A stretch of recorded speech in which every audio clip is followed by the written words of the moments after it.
Well, good morning, everyone. I'd like to call to order the special meeting of the Metro Flood Diversion Authority for Monday, May 3rd, 2018. And just really want to welcome a few special people here. Senator Hoeven, thank you so much for joining us. Colonel Calkins, thank you for being here. And also Colonel Hilliard for joining us for the first time. We appreciate all of your presence, and of course the rest of the Corps of Engineers that has joined us this morning. The board, thank you for being here on a Monday morning, and to all of our distinguished guests in the audience. Appreciate your all being here. Today we felt it was prudent to establish a cost estimate, not only for the DNR's request, but also because we need to identify sources of federal funding. In addition to that, the North Dakota legislature is about to go into their session, which, as we all know, only meets once every 2 years. So it's important that they understand our needs here. And also, Governor Burgum's budget will be presented this week, and it's important that they have an understanding of what the needs are, especially since we've proposed Plan B. So with that, we will get on to the cost estimate presentation. The chair of the Finance Committee is Tony Grinberg, and I will turn it over to him.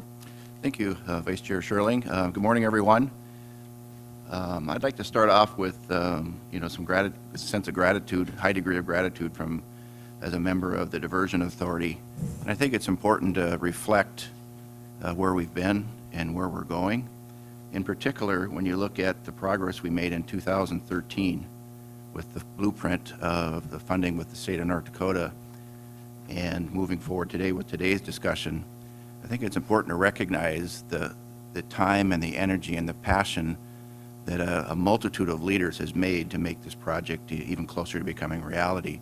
So I think it's a credit not only to the Diversion Authority leadership, Senator Hoeven in particular, your leadership, members, Senator Heitkamp and Congressman Kramer, our leadership from the U.S. Army Corps of Engineers, and all the local leaders that have made a difference and staying steadfast seeing this project through.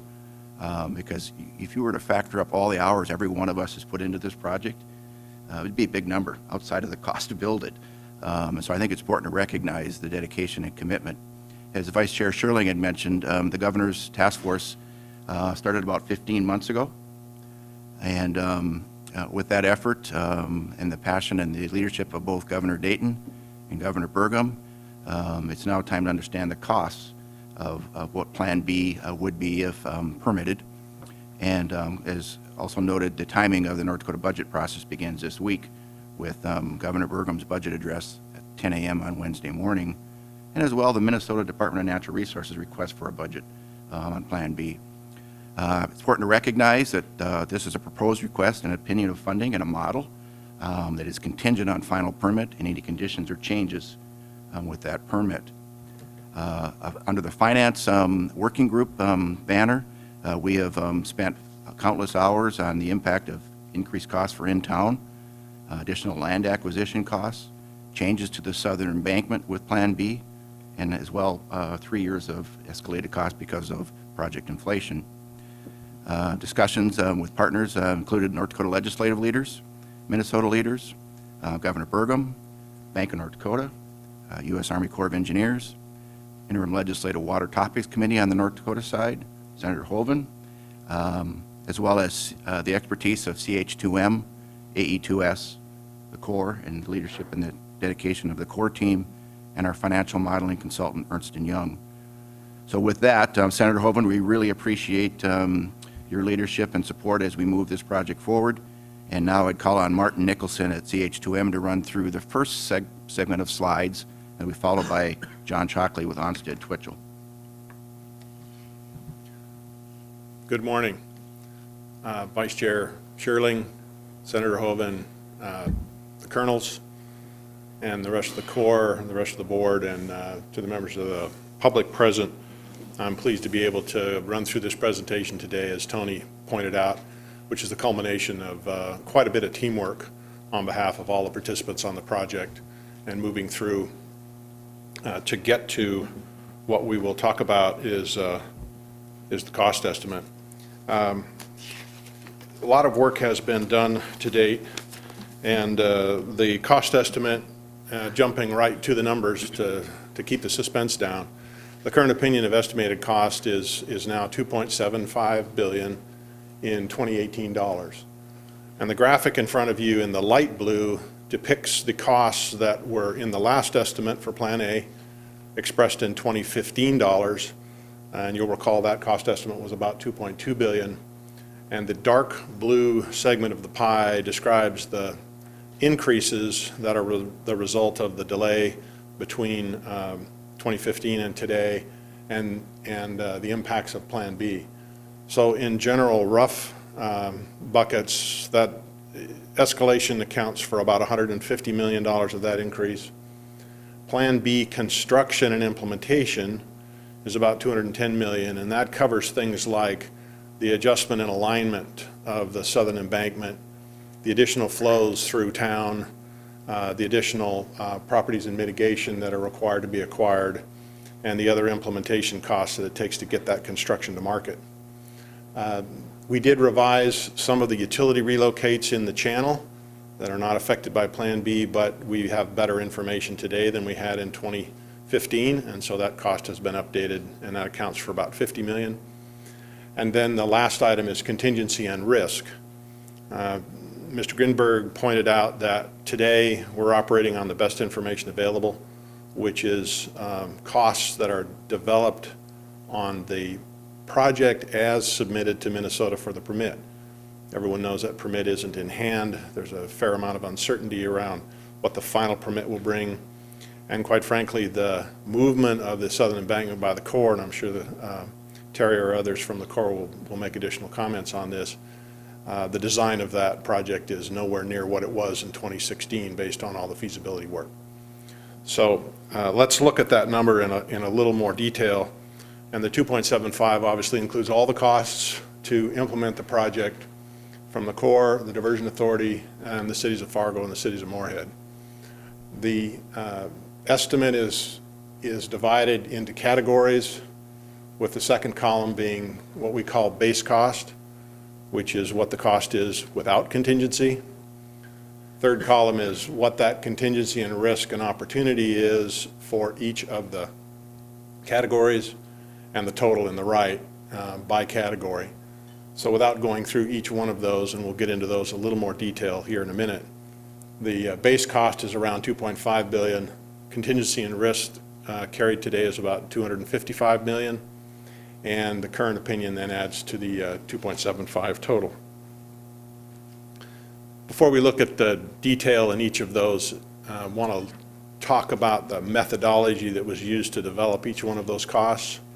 It was a joint team effort, members of the Corps, members of the staff in both City of Fargo, City of Moorhead, Cass County, Clay County, and HMG, the local consulting team, helped develop this estimate. The lands and impacted property mitigation based on purchases to date, and you'll see later in the presentation, been quite a bit of work accomplished along property, impacted property and lands acquisition. That was put together by the program management consultant, primarily AE2S, who's in charge of land acquisition. The diversion channel and associated infrastructure projects is a ground-up crew and productivity, quantity-based commodities, and rolled up into a full-blown estimate, much like a contractor would do to bid the project. The Southern Embankment and the Corps project is a very similar process, commodity-based crew and productivity, updated to include all the Plan B impacts that come from the submitted project. Fargo and Moorhead in-town projects based on historical bids and similar projects that have been done and accomplished, and a significant amount of work that's been done on both sides of the river, put together by staff and HMG. And then the non-construction cost part of the project were a function of cost to date plus an estimated level of effort to complete through construction. As I said, it was a team effort. It includes joint risk and contingency workshops that were participated in by the Corps, local staff, HMG, and ourselves to determine the appropriate amount of risk, and then those were put into a probabilistic model to help define the appropriate level of contingency to carry at this point in the project. First of those categories was lands, and that estimate totals to $502 million. It basically includes all of the lands and mitigation to bring the project to operations. That includes mitigation of impacted properties, acquisition of property rights, both in terms of buyouts and in flowage easements in the upstream area, and also business and residential relocation. The channel in P3 totals about $989 million. And that, of course, includes the channel, all the highway crossings, railroad crossings, aqueducts, drain inlets, utility relocations, and the outlet. It also includes the cost to procure that public-private partnership delivery model and get it to market and get it through construction. The Southern Embankment and the core projects, $703 million. That includes Southern Embankment, control structures, I-29 and other road raises, and the environmental mitigation projects that are affected by the footprint of the dam. The Corps' estimate is preliminary, and I think I'll leave the categorization of that estimate to Corps comments later in the meeting. Fargo and Moorhead in-town projects, $267 million. That includes all projects to accommodate increased flows through town at a river stage of 37 feet. City of Fargo, City of Moorhead, Cass County road raises, Clay County road raises, and of course the City of Fargo comprehensive flood control plan projects. You'll see later in the presentation that there's been a fair amount of work accomplished already with respect to this category of costs. And the non-construction costs include the list that you see there. I won't read them all, but this includes all the costs to get you to the point of where we are today on the project. It includes all the studies during feasibility time, what's called work-in-kind studies, the indicative designs, all of the work that got the initial Plan A ready, and also the work to take Plan A to Plan B through the process that has been occurring over the last 18 months or so. Those costs looked at from a cost-to-date perspective. Today you've spent about $427 million of the 2.75, leaving remaining costs of about $2.3 billion. So again, the same categories. Current cost estimate in the second column, totaling the 2.75, spent to date by category, about 427, and the remaining costs there of about 2.3 billion. So we're going to transition from what were the total cost of the projects really to looking forward to how do you spend 2.3 billion over the next 8 years, and what does it take to do that and at what schedule. I want to pause just for a second and maybe address a couple of points, not all of them, about the accomplishments in the 427 million column. So again, on lands and impacted properties mitigation, there's over 200 properties acquired, 150 residents relocated, including Park East. It's important to note that number does not include a lot of good work done by both Fargo and Moorhead before the Diversion Authority project financial plan was started. So that work has already been, those relocations on the, primarily on the Minnesota side of the river are already completed and not part of this financial plan. So it's important to note that. The Channel P3 costs are essentially, you'll recall you have 3 shortlisted P3 developers. They are waiting in the wings for positive news about moving forward, which we anticipate hopefully will come soon. The core work is really to complete the feasibility study and to get the project ready to the point of issuing the inlet contract and having that contract on the street. Unfortunately, that, again, as you know, is under hold until we get the approval to move forward. The Fargo and Moorhead in-town projects, $80 million really is almost all of the City of Fargo works that were included in the original diversion plan. So many of those projects are now completed. If not, I think the last one was the last project that was awarded here a couple months ago at the board. So the remainder of that work is really associated with River Stage 37 feet through town. Other mitigation and construction primarily is Oxbow, Hicks, and Bakke. So you've spent about half of the money to accomplish that mitigation. There's also some cultural mitigation costs included there of about $6 million. And then the non-construction costs, again, are footnoted below legal financial designs. It's really a bucket that includes everything to get you to this point. Quite a bit of costs on the feasibility side and a lot to get you through indicative design. So again, how then will the Diversion Authority afford and pay for that $2.3 billion over the next 8 years is really the question of the financial plan. And I've got a couple of transition slides here, and then John Shockley is going to take us through what the financial plan looks like. But the financial plan determines funding and financing needs to cover those costs through construction. So this graph depicts what we have in our schedule for how that $2.3 billion is going to be spent between 2019 and 2025, which we're assuming is the last year of construction. And the solid blue line is the source of local revenues available to pay those costs. So everything below the solid blue line is essentially pay-go. You can think of it as if you're buying a house, that's the amount of money you have in your salary to pay the expenses. The crossed-half portion then has to be paid for through other funding sources. Grant funds are a significant component of how those costs are going to be paid. Those grant funds come from the federal government, come from the state of North Dakota, they come from the state of Minnesota. In addition to those sales tax revenues on a local basis, you will have public financing and borrowing, basically short and long term, to cover the balance of the costs. Also included, because of the P3 delivery model, the construction of the channel, the P3 developer will bring debt and equity to the table and assist in financing the project as well. So this is the balance that the financial plan strives to achieve during construction.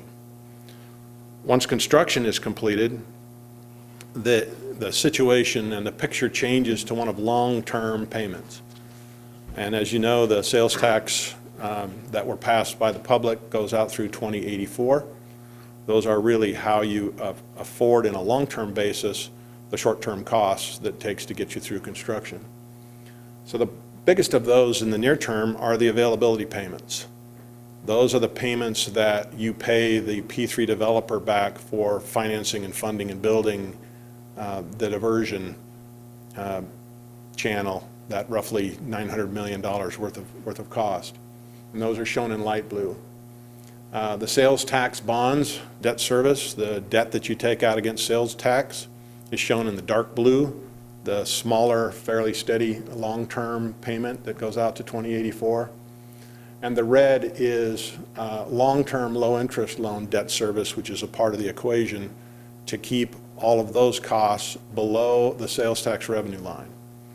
So you'll recall that our objectives from the working group were to do two things. One, utilize local sales tax to cover the costs, and two, to avoid special assessments.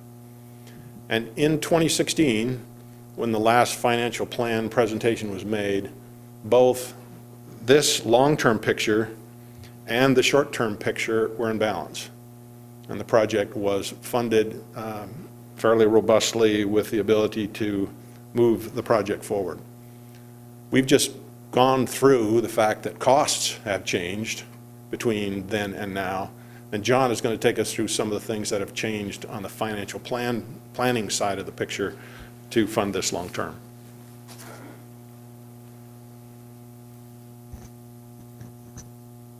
Good morning, Vice Chair, Senator, Colonels, members of the Diversion Authority. As Martin had indicated, in 2016, the Diversion Authority had developed a robust and prudent financial plan that really took into account all of the challenges and the opportunities associated with the original plan project in 2016. I'm going to briefly go through the changes since that 2016 plan. The changes really revolve around financing issues, not necessarily structural issues. The financing plan that was approved by the Diversion Authority, which included the issuance of sales tax bonds, along with reliance on the assessment district only for the purposes of credit backstopping for lower capital costs, remains the same. So I think that really demonstrates how prudent the Diversion Authority was in 2016 in developing a financial plan in which the overall structure of the plan has not changed. That said, we do have some challenges with the new plan. The original 2016 plan could have addressed one, maybe even two of these challenges, but when we're presented with all of the challenges at one time, it requires a new solution, and the policy direction from the leadership was not to rely on special assessments as a source of revenue. So what are those changes? Martin had went through the increased cost and escalation due to Plan B. So there's, as Martin discussed, there's natural cost inflation that's associated with delaying a project over a course of a number of years. Also, Martin went through the cost increases associated with the new changes of Plan B. Sales tax revenues are down overall. They're down about 9%. As I indicated, the 2016 plan with the original project could have taken this into account, and it would have balanced the financial plan. However, with all of these changes occurring at the same time, it puts stress on the overall financial plan. The estimated sales tax growth rate, because the sales tax base revenues are down, that is also down about 1.5% per year. And as a result of prudent financial planning, the financial plan was needed to be rebased based upon those sales tax revenues. Most critical, and I'll get into this in a little bit, is the interest rate increases. Had the project been awarded in 2016, it was a low interest rate environment. So not only would have the Diversion Authority captured lower short-term interest rates, it could have turned some of those short-term obligations into long-term obligations and realized overall interest savings. It also has impacts on the P3 project in that the developers themselves will be borrowing money. So the higher the cost of capital, the more challenges are in the financial plan. We've seen short-term borrowing rates increase about 1.12% from 2016, and we've also seen an increase in long-term borrowing rates, about 0.91% or about 1%. The conclusions that we can draw from this is that the current project with Plan B is not a bankable transaction. What do I mean by bankable? The project is still very prudent. It's still a robust project. It's just that when we go to the market to sell bonds and when we go to the P3 market, we have to demonstrate that we have a project that we can finance through the end of construction. So in this sense, the market's needs and the Diversion Authority's needs are very much aligned in that we want to both see the project completed. And it's not bankable within the existing funding amounts, the sales tax revenues, and our assessment district capacity. As you'll see in one of the slides that's coming up, the majority of the share that's provided by the Diversion Authority is produced by the issuance of bonds. And thus, much like when you go to purchase a house, the higher the interest rate, the lower amount that you can borrow of principal or capital. And so that 2018 capital amount that Martin was discussing, the more that we can lower our interest rate exposure, the more we can finance that amount. And the current finance plan, as we're going to unveil here in a couple slides, takes into account requests for either a federal or a state loan that is long-term with low interest rates, and that would be in the amount of about $250 million. The other conclusion is that we will be looking for additional federal and state funds, and as I said, low-cost capital in the form of either a WIFIA loan or a state plan. And this is really to follow the objectives of the leadership to avoid the use of special assessments, which has been a policy objective of the Diversion Authority. It's important to note that this financial plan is very preliminary in that the interest rates that we're going to take into account at this time are very preliminary. So once we actually issue bonds, we'll have a better understanding of what those interest rates are, and we'll also have a better understanding of what the cost of the P3 transaction is once we close. We'll also need to continue to work with both WIFIA through the federal government and the state of North Dakota to achieve a long-term low-interest rate loan of approximately $250 million. And I would caveat the numbers that I'm going to go over in the next slide as the additional funds that are needed from the state and federal government are in combination with achieving a low-interest rate long-term loan in the amount of about $250 million. So it really works together. It's a package. And thus, if one portion of the package isn't completed, we'll need to adjust what that package request is. The actual portion of public debt versus private P3 financing is going to remain under review. We're really looking for the lowest cost of capital. And so once we are able to achieve a permit issuance by Minnesota DNR and restart the P3 procurement, we'll have a better understanding of what that proper mix between private and public debt should look like. The advantage of the P3, as Martin, I think, had noted, is that we'll lock in approximately $980 million of project costs early in the construction period. Further, we don't yet know what the total cost of the Army Corps of Engineers projects are. As you noted, that it's a preliminary estimate that still has a process to go through to be certified. We also have not completed all of the in-town projects associated with Plan B, and so we really won't know the final cost, and that cuts both ways. We could see cost reductions, or we could see cost increases. However, I think the cost estimate took into account that contingency and built into it. For transparency purposes, those costs that they itemized in each section, they could go up or down depending upon bid awards. And finally, we really won't have a complete financial plan until all the project approvals are obtained. Without the Minnesota permit being issued yet, we don't know what conditions are contained within the permit, and therefore there could be additional permits that would add cost to the project above and beyond what's being currently estimated. But we felt as advisors and as part of the finance leadership team that we should try to make a prudent estimate of the cost for the project. So in consultation with the diversion leadership, we developed what would that funding plan look like to balance the financial plan and to avoid the use of special assessments. And those were really the policy objectives that we were given. And so we're showing a local share of about $1,044 million, and this is really the capital amount that the Diversion Authority will finance. And just as with your house, that's the capital amount, that's the purchase price of the house. That does not include your long-term interest payments, but that does include the short-term borrowing costs.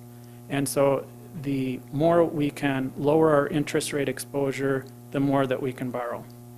As part of Plan B, the state of Minnesota will be asked to provide $43 million in addition, but that's related to the increases in the dikes and other in-town features that are associated with Plan B.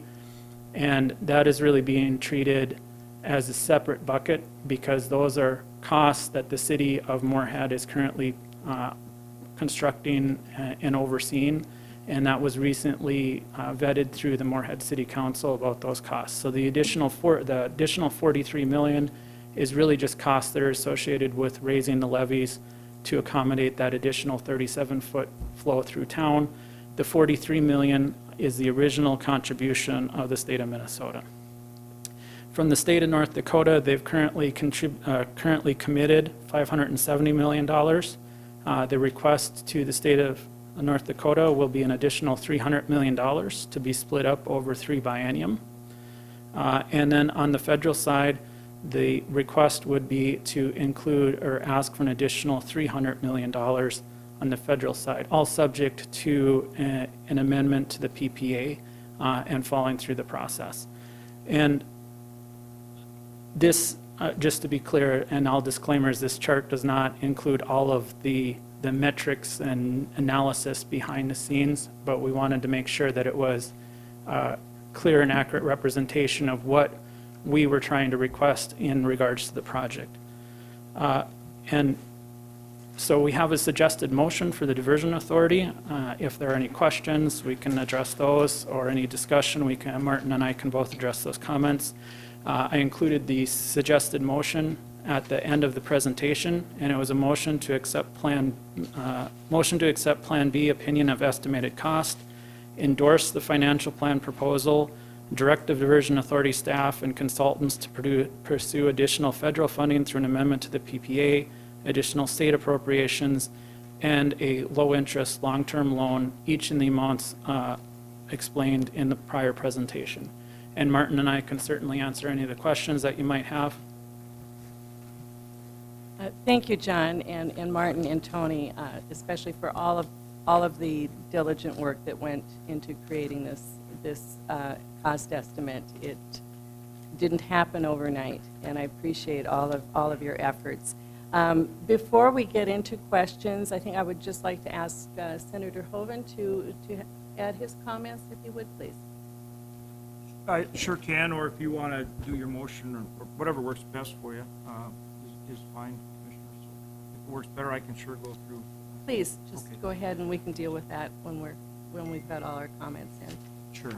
Okay, recognizing the increased cost due to the Route B and the other factors that have just been cited, we recognize we need to get more federal funding assistance as well as more state funding assistance in order to move the project forward, and certainly avoid any kind of special assessment in terms of the local cost share, and make sure that we have the right kind of federal, state, local partnership to get this done. And I want to again thank Mayor Mahoney, Mayor Dardis, Mayor Williams, all the commissioners, the city council members, the broad coalition that you've brought together in Cass County and Clay County, state level, and just recognizing that you're really working, and of course thank the governors for their task force. But I think it's important to understand that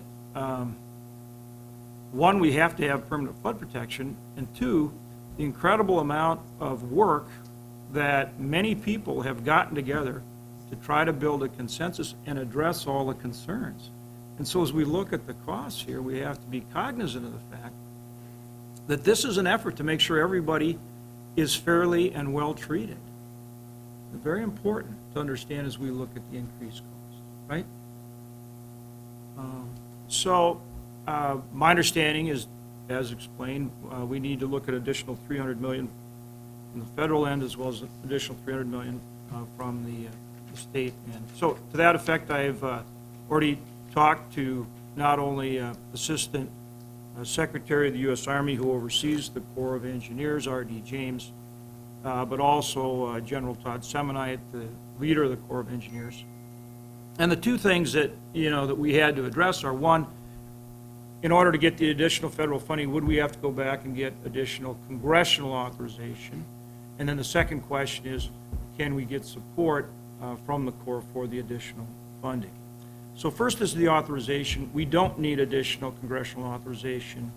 In the 2014 Water Resource Development Act, we've got authorization through Congress for up to about $850 million. Now that's authorization, then you have to get funding. That authorization, of course, was under the original project design, which was not a P3 project. However, the challenge that we had at that point was the benefit-cost ratio and qualifying under OMB rules to get funded. Through the creativity of that, tremendous collaborative group I cited earlier, your leadership team, you all came up with the idea of the P3. We've gone to work on the P3. It's taken legislation, but the P3 resulted in then the lower funding amount and a PPA between the federal government, the Corps, and the local partner at the $450 million federal funding level. So that's how we ended up at the current federal funding authority or agreement in the PPA, as I should put it. All right. So we don't need authorization. We've got that base covered, and the Corps has agreed, and I'll turn to Colonel Hilliard in a minute. But we've covered that base both with, as I say, not only Assistant Secretary of Army, but the Chief of the Corps, and they agree we've got the authorizations we need. So the second thing is, of course, getting the Corps to commit to renegotiate the PPA with us and support the increased funding.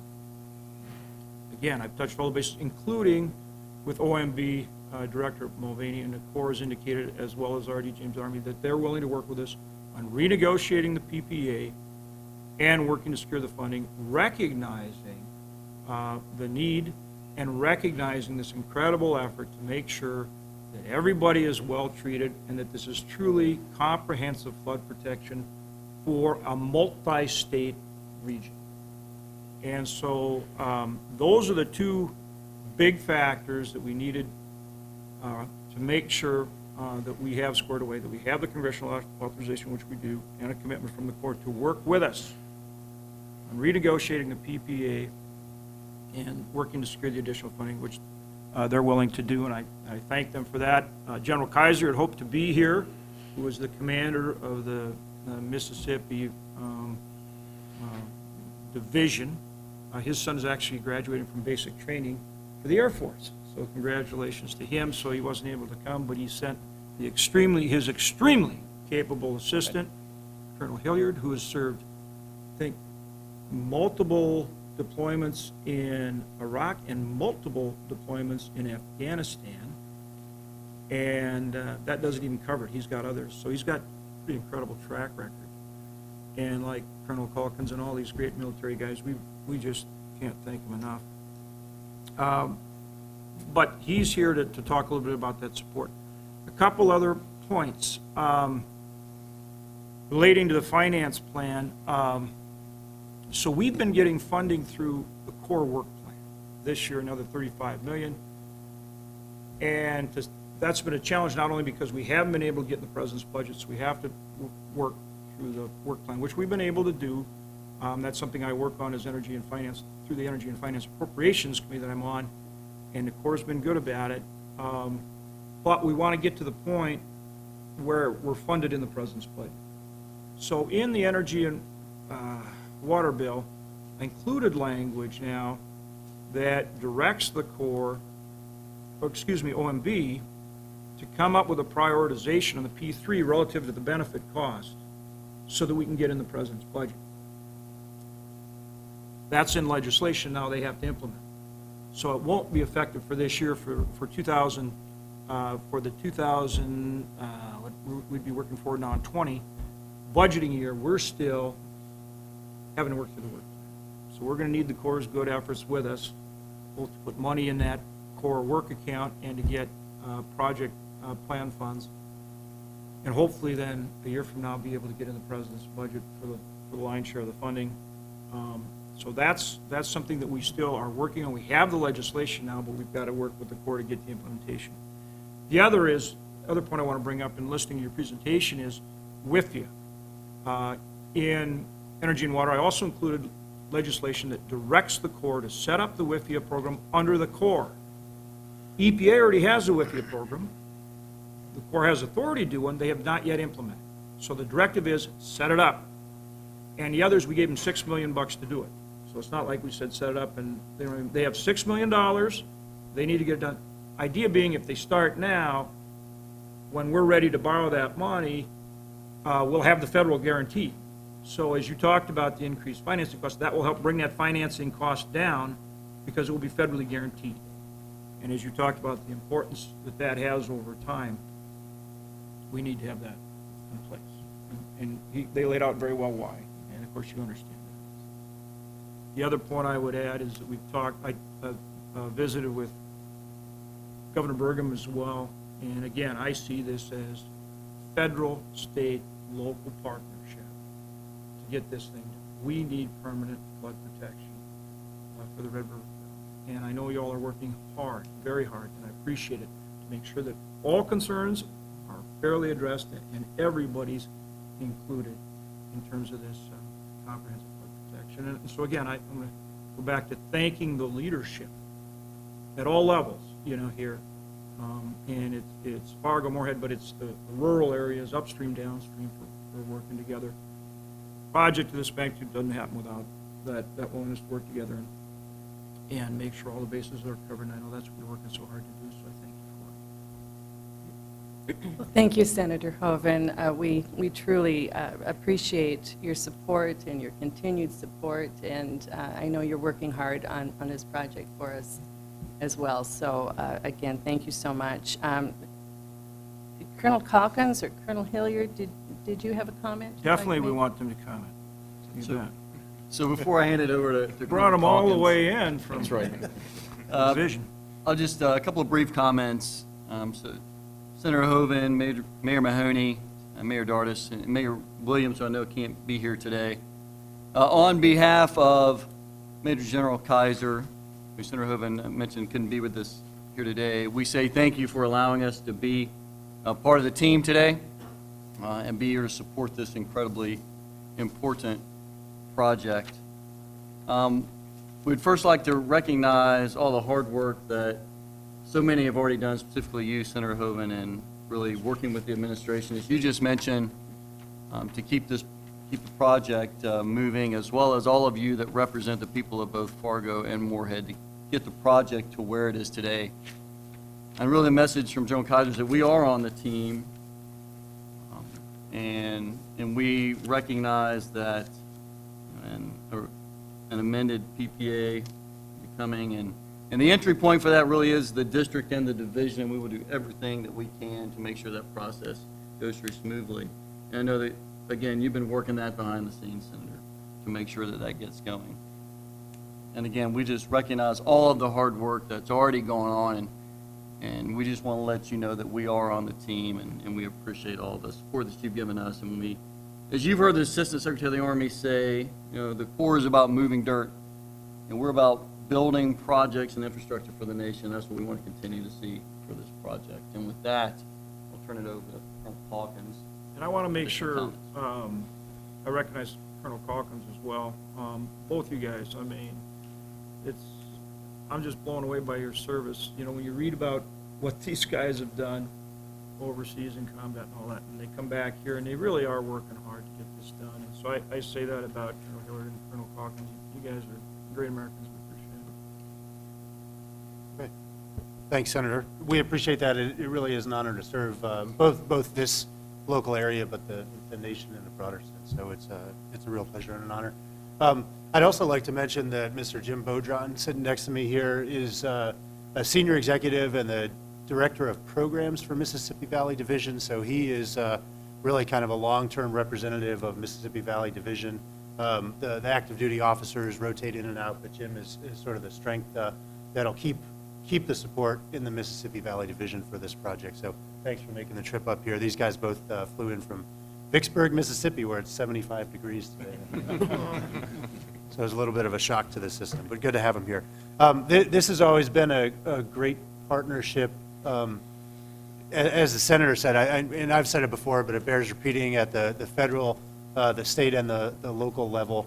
But really, the project, because it's a P3, because we're doing the split delivery as a model for the way that the Corps can take on projects in a new and innovative way.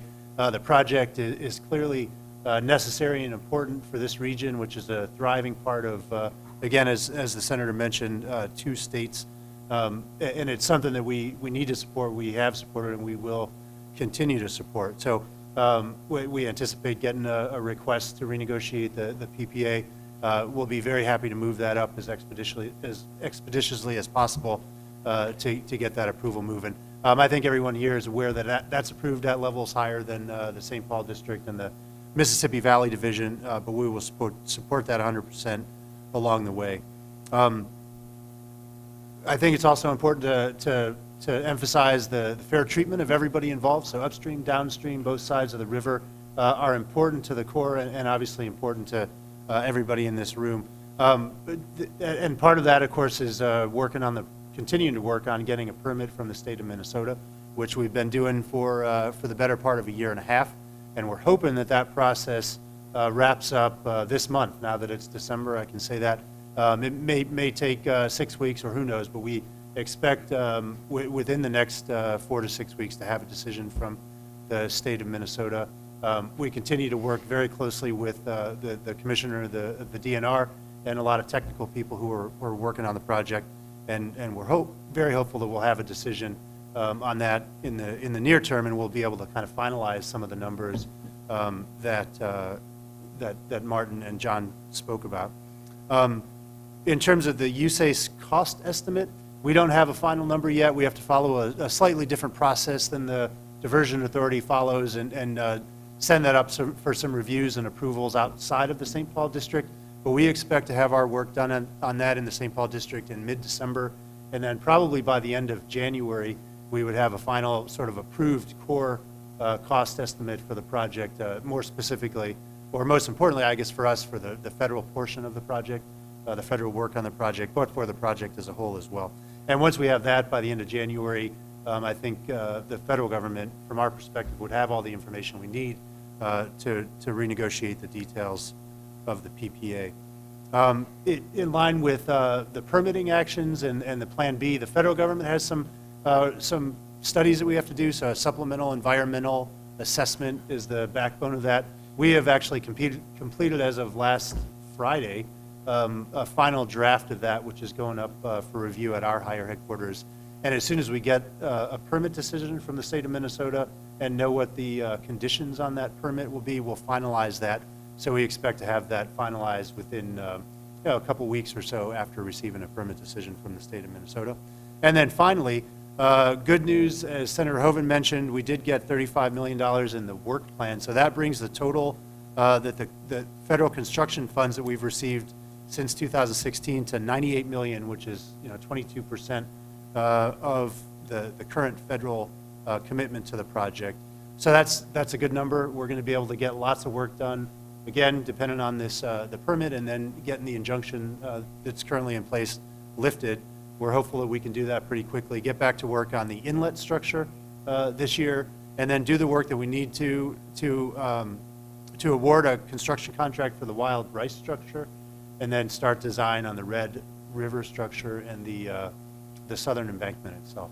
So we have a lot planned for this year. We're very confident that we're going to be moving in the right direction, getting things done, moving dirt, as our ASACW likes to say, and really appreciate the continued support and partnership of everybody in the room here. Thanks. Appreciate it. Both of you, gentlemen. Thank you very much. Well, thank you, Colonels. Thank you for your diligent effort on this project. This has been a wonderful joint effort, and we look forward to continuing our partnership with you. Before we move on to the suggested motion, I would ask the board if they have any questions for the financial portion of this, or to the senator or colonels. Anyone have any questions about the details?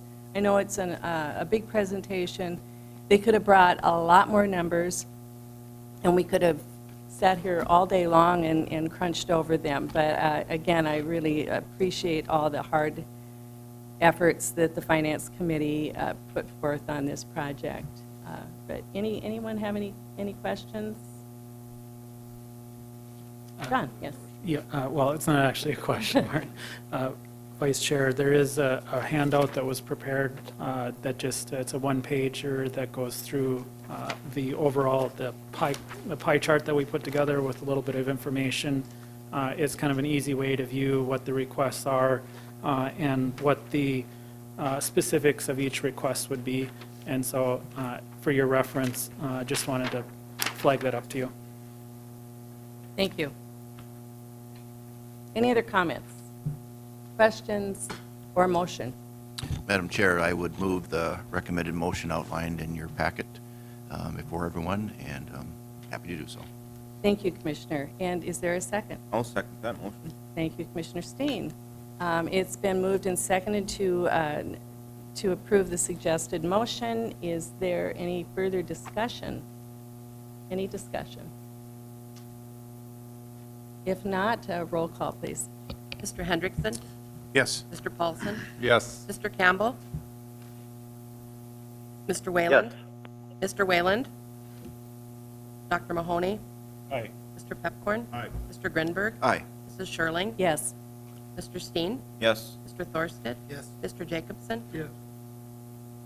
Thank you, and the motion carries.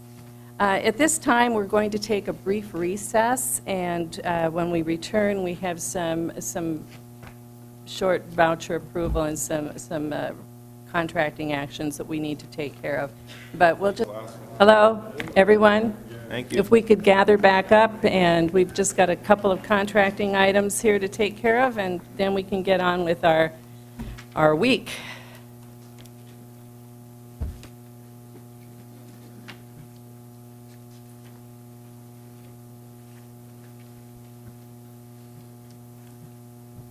And Heather, I would just ask you to tell me if we've got a quorum. Are there 7 of you here at the table? There's 7 Oh. of you, yes, we do. There's 8, there's 9, wonderful. Okay, on to item number 6, finance, voucher approval, Martin. I don't have the, Madam Or, Chair, no, I would, excuse me. I would run 6A and make a motion for approval. I trust everyone's had a chance to look at the requested voucher expenditures, so I'd make that motion to approve. Second. It's been moved and seconded. Any questions or discussion on the vouchers? Do I need a roll call? Can we do this? Okay, roll call, please. Mr. Hendrickson? Yes. Mr. Paulson? Yes. Dr. Mahoney? aye. Mr. Pepcorn? Aye. Mr. Grinberg? Aye. Mrs. Schirling? Yes, Mr. Steen? Yes. Mr. Thorsted? Yes. Mr. Jacobson? Yes. and the motion passes. Okay, 6B, Martin. That would be you. Thank you. This is the November recommended contracting actions, and the majority of these are co-executive director approved task order amendments, which are for information only at the board, do not require board action. I won't take the time to run through these. These are mostly adjustments and additional subtasks for HMG to continue their services under the program. They total all in at $116,378 for those task orders. And there is an addition through Cass County Joint Water Resource District for Crown appraisals, a period of performance extension and payment term modification. This is Dave Pepcorn's favorite one at $0. Right, Dave? And then there's a change order for work package 43E.2E, change order number 3 for OHB home removals for Schmidt and Sons. Again, a contract time extension. The total of all of those change orders is a negative $228. Those have already been executed by the co-executive directors.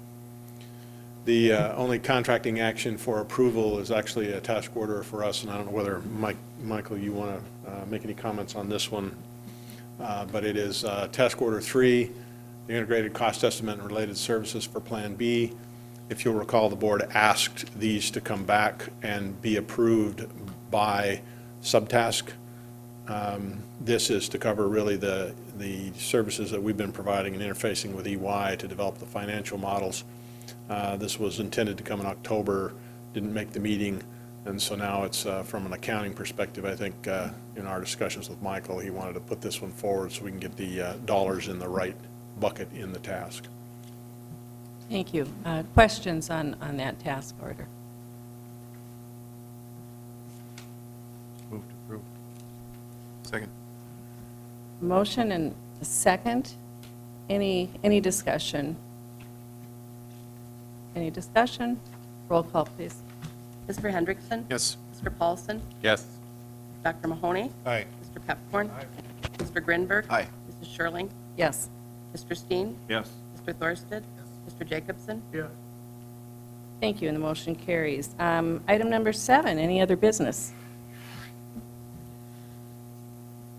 Then, if there is none, our next meeting will be December 20th at the usual time, and it will be here or in the new, I think we're still here. okay. I think, Dave, and I think it's the new year, that's when. Okay, well, thank you all for coming out on this Monday morning, appreciate it. We are adjourned.